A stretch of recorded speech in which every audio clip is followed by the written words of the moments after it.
Bonjour à tous, c'est Victor de Gazoui. On se retrouve dans cette quatrième vidéo de notre série sur premier pas dans la VAE. Cette fois-ci, alors on avait vu ce que c'est la VAE, on a vérifié si vous étiez éligible, on a vérifié comment vous pouviez financer aussi votre parcours. Donc là, vous vous dites, ok, c'est super, je veux me lancer. Bon, maintenant, j'essaie de trouver un organisme de formation qui va m'accompagner. Et là, il y a mille trucs. Il y a mille trucs à financer, il y a des prix qui sont différents, on ne comprend pas forcément, etc. Et bah, l'objectif de cette vidéo, c'est de, en fait, vous donner toutes les clés dont vous avez besoin de connaître avant de pouvoir choisir effectivement votre parcours VAE et du coup votre organisme de formation. Donc, c'est parti. Donc, la première étape de cette vidéo, je vais vous présenter rapidement pour revenir juste sur les étapes, les grandes étapes d'une VAE. En général, quand vous allez vous lancer dans une VAE, la première étape, ça va être de choisir du coup, enfin, l'étape 0 même, c'est ce que vous êtes en train de faire là. Vous êtes en train de regarder la vidéo premier pas dans la VAE, vous êtes en train de recueillir toutes les informations dont vous avez besoin, voir si effectivement vous avez vraiment envie de vous lancer dans un parcours VAE, etc. Une fois que tout ça c'est fait, une fois que c'est clair dans votre tête, là vous allez pouvoir choisir l'organisme de formation qui va vous accompagner. Donc ça, le choix de l'organisme de formation, donc OF, ça veut dire organisme de formation, hein. Vous allez souvent le voir, donc c'est pour ça que je vous le dis. Choisir l'organisme de formation, bah, ça va dépendre de plein de choses. Voilà, ce que je vous conseille, c'est contacter plusieurs organismes de formation, essayer de voir les avis qu'ils ont sur les réseaux, par exemple, voir si effectivement ça vous convient. Donc, par exemple, en fonction de si c'est en présentiel, en distanciel, etc. Bon, voir en gros si vous avez confiance dans le fait que cet organisme de formation, il peut vous accompagner jusqu'au bout. Et à partir de là, vous allez pouvoir faire ce qu'on appelle l'inscription administrative. L'inscription administrative, elle est constituée de deux choses. La première chose, c'est la partie financement, parce que qui dit parcours de VAE dit financement de ce parcours. Et dans ce cas-là, en général, bah, ça, je vous renvoie à la vidéo de juste avant, et c'est un peu le sujet aussi de cette vidéo-là. Et ensuite, on va faire l'inscription sur France VAE et la réalisation du livret 1 et l'envoi du livret 1. Voilà. Une fois que ça c'est fait, hop, on envoie le livret 1. Là démarre l'attente de recevabilité. Là, l'attente de recevabilité, c'est le délai administratif, si vous voulez, le temps que soit traité votre livret 1. Ça peut durer entre 2 semaines et un mois et demi, en gros, suivant le diplôme. Par exemple, le CAP Petite Enfance, c'est assez rapide. Le diplôme d'auxiliaire ou le diplôme de JE, ça peut être un peu plus long, un mois et demi, etc. Mais voilà, globalement, une fois que vous avez l'avis de recevabilité, bon bah, soit vous n'avez pas l'avis de recevabilité et vous vous dites, bah en fait finalement, je ne peux pas faire une VAE, donc hop, vous arrêtez votre parcours, vous pouvez être remboursé et voilà. Soit, bon, bah, vous avez l'avis positif et là maintenant c'est parti. À partir de là, on va avoir trois grandes étapes. La première étape, ça va être la rédaction du livret 2 avec votre accompagnatrice. La deuxième étape, l'étape d'après, c'est la préparation à l'oral. Et la troisième étape, c'est le jury. Voilà. Et entre les deux premières étapes, on a l'envoi du livret 2. Concrètement, ça encore une fois, je mets des dates, mais c'est pour vous donner une idée. La rédaction du livret 2, ça va prendre entre 1 mois et 6 mois, suivant le diplôme sur lequel vous êtes. Diplôme du CAP, ça peut être 1 mois et demi. Le diplôme de JE, ça peut plutôt être 6 mois, voire 8 mois dans le pire des cas. Et le diplôme d'AP, c'est entre 4 et 6 mois. Voilà. Encore une fois, c'est des dates qui ont pour objectif de faire des durées variables, bien sûr, en fonction de vous. Parce qu'en particulier, en fait, vu que la rédaction du livret, bah, à la fin, c'est vous qui le rédigez, hein. Le rôle de votre accompagnateur, c'est pas de le rédiger. Donc, si vous êtes hyper rapide, ça peut se faire en 3 mois. Si vous êtes plutôt à prendre du temps parce que vous avez des lacunes, bah, ça peut être plutôt 6 mois, 7 mois. Et il n'y a pas de mal. Enfin voilà, c'est pas grave. Euh, Ensuite, on envoie le livret 2 et la préparation orale, ça va plutôt prendre 1 mois en général. Et ensuite, bah, on va attendre le jury. Voilà. Euh, et donc, les choses qui sont importantes à noter, c'est que déjà, la recevabilité. Donc, une fois que vous avez votre avis de recevabilité, il est valable 3 ans. Voilà. Et pendant ces 3 ans, vous pouvez réaliser plusieurs parcours de VAE. Du coup, ce qu'on appelle en fait un parcours de VAE sur le papier, c'est la rédaction d'un livret 2, une préparation orale et un envoi au jury. Voilà. C'est ça un parcours de VAE en fait, si vous voulez. Et donc en fait, dans ces 3 ans, vous allez pouvoir en faire potentiellement plusieurs des parcours de VAE si par exemple vous avez raté le premier. Si vous avez réussi, bah après vous n'avez plus besoin de faire de parcours puisque vous avez le diplôme. Mais si vous avez raté, bah, vous pouvez en fait refaire un parcours, etc. Chose importante aussi, c'est que c'est possible de tout faire en autonomie. Donc c'est-à-dire que l'envoi du livret 1, la rédaction du livret 2, l'envoi du livret 2, la préparation à l'oral et le jury, vous pouvez tout à fait le faire en autonomie. Et c'est important de le noter. Alors, moi je ne le conseille pas, mais en même temps, moi je suis dans un organisme de formation, j'ai créé un organisme de formation parce que voilà, je pense que c'est important d'avoir un organisme de formation qui vous accompagne, dont c'est le métier. Parce que c'est un peu comme si vous disiez, bah, je vais passer le diplôme d'auxiliaire de puriculture, je vais le passer en candidat libre, quoi. Voilà. Donc, en soi, vous n'êtes pas obligé d'aller à l'école pour passer le diplôme d'auxiliaire de puriculture. Les référentiels, ce qu'on appelle les référentiels de formation, c'est-à-dire les supports de formation, ils sont disponibles sur Internet. Vous pourriez très bien travailler tout seul pour aller à l'école, enfin sans aller à l'école, et puis après, vous passez l'examen du jury. La VAE, c'est pareil. Vous pourriez très bien faire votre livret 2 toute seule, enfin, faire votre recevabilité d'abord, faire votre livret 2 ensuite, faire la préparation à l'oral, etc. c'est juste qu'en fait, c'est plus compliqué. Et donc, en fait, si vous pouvez vous le permettre, je vois pas trop l'intérêt de pas prendre d'accompagnement. Surtout que l'école, je comprends, ça peut être compliqué l'école. Parce que l'école, on peut se dire, faut quand même, enfin, faut arrêter de travailler, faut se mettre dans une salle avec un groupe de personnes. Enfin voilà, c'est un peu un retour en arrière qui peut être un peu compliqué. Hein, parce que souvent, si on a arrêté l'école en amont, c'est qu'on n'aimait pas forcément ça. Donc, si vous êtes hyper scolaire, à l'école, allez-y. Si vous aimez bien ce côté-là, allez-y. Si vous n'êtes pas du genre à aimer l'école, moi je considère souvent la VAE, mais vous pourriez très bien faire aussi l'apprentissage tout seul. Voilà. Et bien sûr, les durées sont variables. Donc vraiment, j'ai envie que vous compreniez ça. Et donc tout ce qui est en orange, c'est à partir du moment où vous êtes avec votre organisme de formation. Euh, c'est vraiment ce qu'on appelle la VAE en fait. Ce qu'on dit, parce quand on parle de VAE, on pense pas forcément au choix de l'organisme de formation et à l'inscription administrative. C'est pour ça que je l'ai mis en jaune aussi. Voilà. Et donc ça va vous permettre déjà ces grandes étapes de comprendre de quoi est constitué un accompagnement à la VAE quand vous allez prendre un accompagnement, quand vous allez acheter un accompagnement à la VAE. Bon, le choix de l'organisme de formation, par définition, il n'y a pas d'accompagnement dessus. Enfin, quoique là, la vidéo que vous regardez, c'est un peu un accompagnement d'une certaine manière pour l'inscription administrative. En fait, une fois que vous avez choisi votre organisme de formation, en général, l'organisme de formation, il peut vous accompagner sur tout ce qui est administratif. Donc, l'accompagnement sur mon compte formation, par exemple, sur l'identité numérique, parce que, en fait, pour acheter une formation sur mon compte formation, vous avez deux barrières. La première, c'est l'identité numérique. Donc, vous allez avoir ce qu'on appelle l'identité numérique de la Poste. Hop, je vous le montre très rapidement. Euh, je fais les grands plus grands. Où c'est en fait une façon de valider son identité en ligne. C'est pour éviter de se faire usurper son identité, parce que vous le savez, il y a eu plein de problèmes avec le CPF là-dessus. C'est pas compliqué en soi, c'est juste que ça peut être un peu long si on le fait mal. Voilà. Donc vous pouvez être accompagné là-dessus. Et le deuxième facteur limitant du CPF, c'est que vous avez un reste à charge. Depuis mai 2024, il me semble, a été voté un reste à charge, donc en fait un ticket modérateur sur le CPF de 100 euros. C'est-à-dire, quel que soit le parcours que vous prenez, quelle que soit la formation en fait, que vous prenez, vous allez devoir payer 100 euros de votre poche. Voilà, 100 euros de reste à charge. Donc que vous ayez pris un parcours qui fait 500 euros ou un parcours qui fait 2500 euros, vous avez 100 euros de reste à charge. Ça, c'est une limitation, il faut le prendre en compte. Voilà. Nous, on essaie de le dire au premier rendez-vous pour celles qui commencent à se lancer, histoire qu'il n'y ait pas de surprise, mais c'est important à noter. Voilà, vous avez un reste à charge. Et donc en général, vous êtes aidé par l'organisme de formation. Donc c'est pas monétisé, c'est-à-dire qu'il vous aide de manière gentille entre guillemets, parce que voilà, il a intérêt aussi à ce que vous inscriviez avec lui. Néanmoins, enfin voilà, après il y a des élèves qui ne le font pas, qui disent ah, vous vous débrouillez tout seul. Bon bah ça, forcément, ils perdent des clients parce que vous, en tant que personne, c'est comme moi quand je vais acheter, je sais pas, une machine à laver, si je vais dans une Fnac où il m'aide, il m'accompagne, etc. Et à côté, je suis chez je sais pas, le boulanger où en fait les vendeurs ils sont nuls, ils m'aident pas du tout à choisir la bonne, à choisir la bonne machine pour moi, la bonne manière de financer, etc. Bah oui, forcément, je vais aller à la Fnac, quoi. Voilà. Donc, vous pouvez être accompagné par l'OF là-dessus. Ensuite, on va démarrer dans le vif du sujet. La recevabilité. La recevabilité, vous pouvez être accompagné par ce qu'on appelle le forfait de faisabilité. Donc, vous pouvez choisir d'être accompagné pour la recevabilité. Ça, c'est pas obligatoire. Vous pouvez faire la recevabilité tout seul, comme d'habitude, mais en général, vous avez un forfait. Alors, pourquoi un forfait et pas une heure? Alors, il y a certains organismes de formation qui proposent une heure d'accompagnement, enfin en modèle à l'heure. Nous, on propose un forfait chez Gazouille. Pourquoi? Parce qu'en fait, la faisabilité, c'est un peu compliqué. Potentiellement, vous pouvez l'envoyer, ça peut être refusé. Deuxièmement, la faisabilité, ça peut être un peu plus long pour certaines personnes que pour d'autres. Vous pouvez avoir plusieurs échanges avec notre équipe, en particulier pour les diplômes qu'on va vous demander, les différentes pièces justificatives, etc. Donc, nous, on a décidé de faire un forfait. Mais certains proposent des heures. Voilà. Donc vous avez le choix. Donc ça, la forfait faisabilité, c'est quelque chose qui va apparaître dans potentiellement votre facture. Donc vous pouvez demander oui ou non, ok, est-ce que je veux un accompagnement à la faisabilité? Alors, faisabilité et recevabilité, c'est la même chose. Hein. Désolé, j'ai utilisé les deux termes, mais j'ai un peu fait exprès pour que si vous voyez deux mots, ça vous choque pas. Vous vous dites pas, oh mince, c'est quoi faisabilité et c'est quoi recevabilité? C'est pareil. Voilà, vous prenez pas la tête. Ensuite, démarre le vrai accompagnement VE comme on l'imagine. Voilà. Rédaction du livret 2, préparation à l'oral. Ça, en gros, vous pouvez être accompagné de trois manières différentes pour ces deux choses-là. Bon, en général, vous êtes accompagné pour les deux d'ailleurs. Hein. L'accompagnement individuel, où en fait là, vous allez avoir une accompagnatrice. Donc par exemple, nous je dis accompagnatrice parce que chez Gazouille, c'est que des accompagnatrices, mais ça peut être un accompagnateur. Donc pour les diplômes, vous allez avoir donc un accompagnement ce qu'on appelle individuel. Donc nous, par exemple, vous arrivez chez Gazouille, vous allez avoir quelqu'un qui va vous être attitré, donc une accompagnatrice. Donc chez nous, elles ont le diplôme visé, elles ont fait une VAE et dans la plupart du temps, elles sont jury à la VAE. Pourquoi? Parce que notre référentiel qualité à nous, mais c'est pas obligatoire. Et vous allez avoir une accompagnatrice qui va vous accompagner du début jusqu'à la fin. Son rôle, ça va être de cadrer votre parcours. Donc on va déjà, ok, voilà, on va faire ça, puis ça, puis ça, puis ça. Donc vous aider à cadrer parce que c'est vous en fait finalement qui rédigez, donc ça vous aide aussi à vous projeter dans le futur.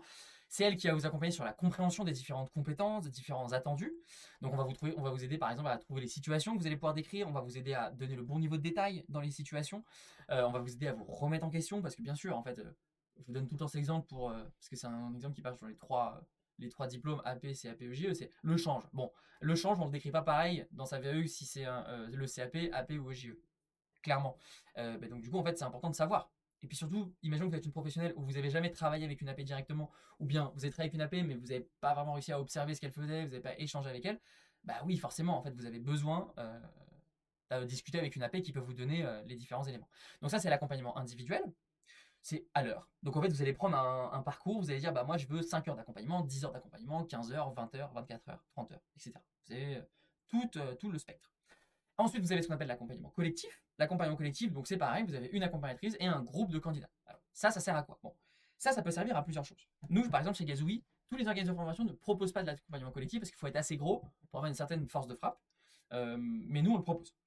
L'accompagnement collectif, ça sert à quoi? En fait, déjà, la première chose, c'est que l'accompagnement collectif, vous allez être avec plusieurs autres candidats, donc ça permet de se motiver, ça permet d'être ensemble, d'écouter les autres parler, donc se dire, ah ouais, ils vivent un peu les mêmes difficultés que moi, donc c'est rassurant. Deuxièmement, les accompagnements collectifs, ça permet de généraliser. Je m'explique. Dans la VAE, par exemple, d'AP, vous allez avoir plein de gens différents qui vont faire la VAE d'AP. Vous pouvez être des assistantes maternelles, vous pouvez être une professionnelle en crèche, vous pouvez être une aide-soignante qui fait une reconversion et qui est en train de travailler un peu, par exemple, qui débute en crèche, etc. Et en fait, ce qui est bien ça, c'est que tous ces types de personnes vont présenter des situations différentes. Voilà. Et donc, en fait, vous allez choisir une situation, parce que ça vient de votre propre expérience, et donc en fait d'écouter les autres situations des autres, ce que ça permet de faire, ça permet de quoi? Ça permet de généraliser, c'est-à-dire de l'expérience de chacun, entre guillemets du subjectif de chacun a sa propre vision, etc. On peut généraliser, on peut objectiver. C'est-à-dire qu'on peut dire, ah bah ouais, dans cette compétence, en fait, je comprends mieux. Qu'est-ce qui est attendu de moi? Et en fait, c'est important parce que, par exemple, dans une situation, il y a des gens qui vont choisir le change. Par exemple, je prends l'exemple de AP. Pour la compétence 1, il y a des gens qui vont choisir le change, il y a des gens qui vont choisir un soin d'hygiène, lavage de main, il y en a qui vont choisir un repas, il y en a qui vont choisir sommeil, sieste. Et en fait, ce qui est intéressant, c'est que, effectivement, dans la compétence du diplôme, tout ça, c'est des soins du quotidien. Donc ça fonctionne. Néanmoins, vous, ça vous permet aussi de savoir, dans chacune des situations, ah ouais, qu'est-ce qui est important et qu'est-ce qui se relie avec vous, votre situation. Et ça, c'est très important parce que c'est ça, fondamentalement, ce qu'on va vous demander dans la VAE. C'est ça qui vous permet vraiment de monter en compétence. En fait, de ce qu'on appelle la réflexivité, la prise de recul. Parce qu'en fait, vous allez voir, ah oui, en fait, dans le lavage de main, dans le change, dans le repas, etc., il y a des facteurs communs. Donc, par exemple, dans le diplôme d'AP, c'est le facteur de l'observation. On passe beaucoup de temps à observer, analyser. Ensuite, c'est le facteur de l'adaptation. Tant qu'AP, on doit s'adapter à tout. Voilà. On s'adapte à l'enfant, on s'adapte à ses collègues, on s'adapte aux parents, à la famille, etc. On s'adapte aux situations. Ah bah ouais, en fait, dans tous les cas, je vois que l'adaptation, c'est un truc important et chacun a insisté. Voilà. Et donc, ça permet de mieux comprendre les règles du jeu et du coup, pour les prochaines situations qu'on va rédiger, de savoir mieux. Et je vous prends pour AP, mais c'est pareil pour EGE et pour CAP. C'est encore plus vrai pour EGE, parce qu'on peut, les gens qui peuvent préparer EGE, il y a plein de gens différents aussi. Voilà. Pareil pour CAP. Donc ça permet de vraiment généraliser, donc vous aider. Voilà. Donc c'est vraiment une question de motivation, mais c'est aussi une question de compétence. Voilà. Ça vous permet vraiment de progresser et de mieux comprendre ce qui est attendu de vous. Voilà. Ensuite, vous avez ce qu'on appelle les formations complémentaires. Alors, les formations complémentaires, il y en a de deux types, les obligatoires et les facultatives. Les obligatoires, c'est que dans certains diplômes, alors dans les diplômes de enfance, il n'y a que le diplôme d'AP qui a une formation obligatoire qui s'appelle le AFGSU2. Donc, c'est les initiales de attestation de formation aux gestes soins d'urgence de niveau 2. C'est une formation de 3 jours en présentiel sur les soins d'urgence. Voilà. Il n'y a que AP qui a cette formation en obligatoire. Cette formation, vous devriez la payer de votre poche normalement, mais si vous êtes dans un parcours VAE, si vous avez pris un parcours VAE dans le cadre de votre avec mon compte formation, vous pouvez faire financer cette formation. Voilà. Et après, il y a d'autres formations qui peuvent être des formations plus complémentaires, qui ont été introduites dans le cadre de France VAE, ou par exemple, si vous êtes assistante maternelle, ou si vous avez travaillé en crèche mais que vous n'avez jamais travaillé en milieu hospitalier, alors même si officiellement dans la VAE, le jury n'est pas censé vous demander les termes techniques, etc., il est uniquement censé se baser sur vos compétences, enfin sur les expériences que vous décrivez pour les compétences. En pratique, on le sait, les jurys peuvent vous demander des gestes, enfin des termes techniques, des gestes, des protocoles, etc. Et du coup, potentiellement, vous pouvez faire une formation là-dessus. Voilà. Donc ça, vraiment, c'est les 3 éléments que vous allez pouvoir avoir dans votre accompagnement. Certains le proposent, d'autres ne le proposent pas. Suivant les financements que vous prenez, vous pouvez ou non avoir tout ou rien. Voilà, il y a des solutions de financement qui financent que l'accompagnement individuel et collectif, certains que l'accompagnement individuel, etc. Voilà, à vous de choisir. Et après, en général, vous allez donc dire, comme je vous ai dit, un accompagnement de 20 heures, 24 heures, 30 heures, etc. Et sur ces 30 heures, vous allez avoir 24 heures d'individuel, 6 heures de collectif, etc.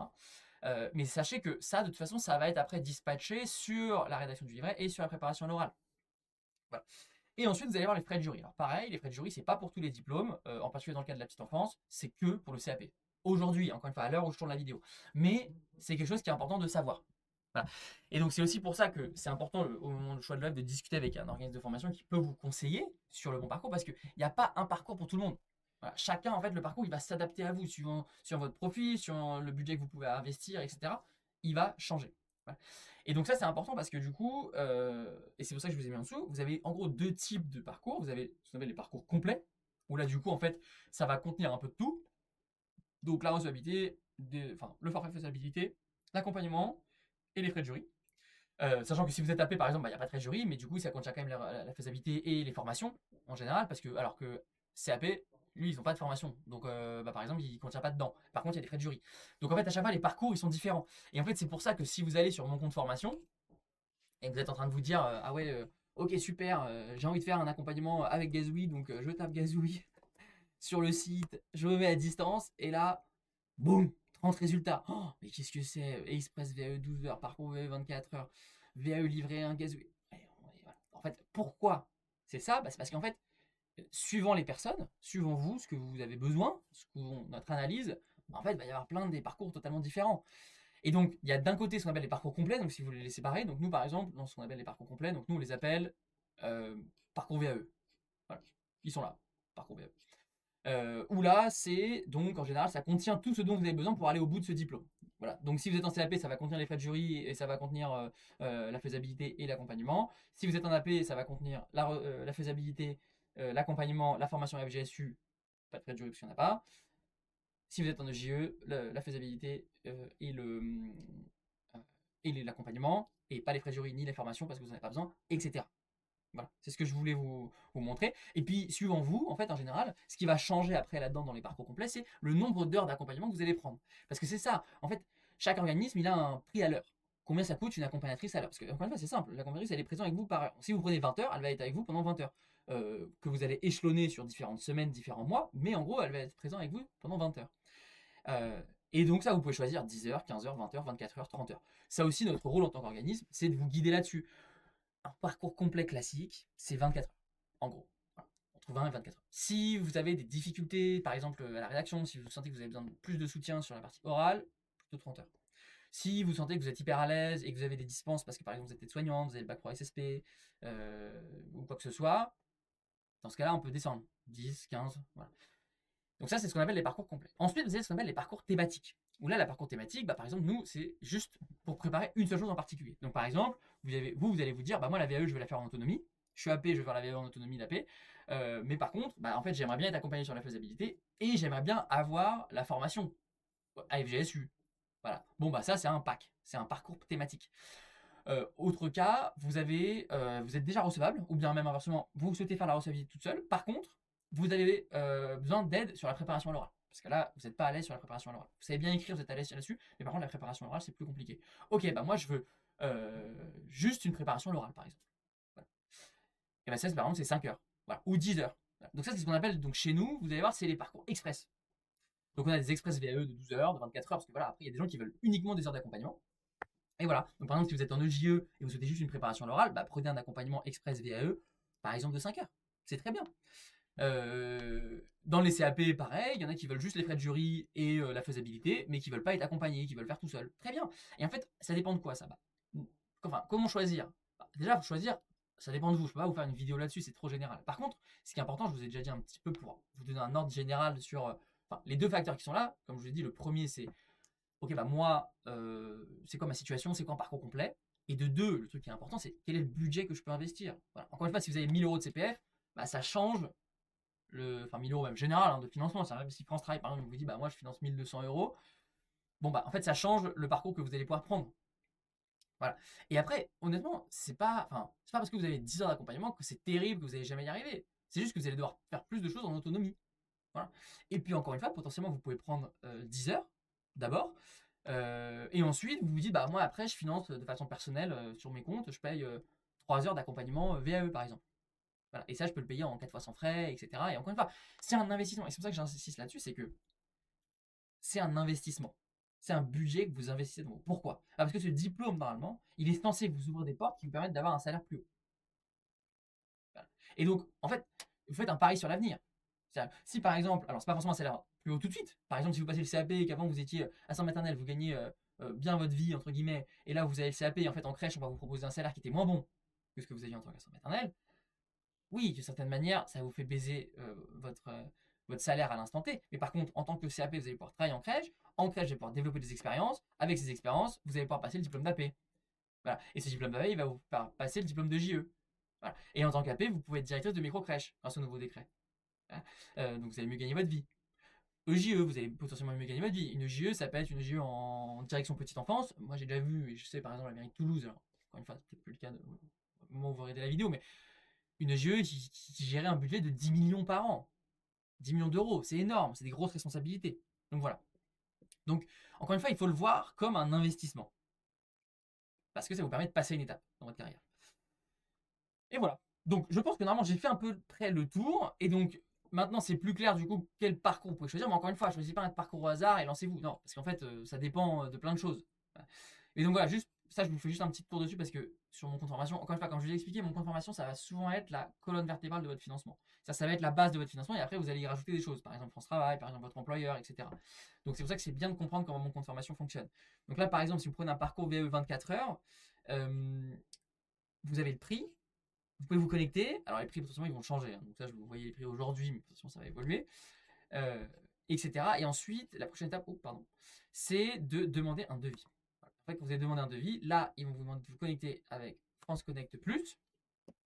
Donc là, hop, c'est l'identité numérique ou la France Identité numérique, c'est quand même plus basique. Ça, c'est le service que je vous avais montré. Hop, là, moi, je vais mettre. Ça, c'est assez simple. En fait, vous mettez votre numéro de téléphone. Hop, voilà. Une fois que vous l'avez, hein, et en fait, ça va me confirmer sur mon application. Hop, voilà. Tac, j'ai une petite notification qui s'affiche. Ça m'ouvre une application.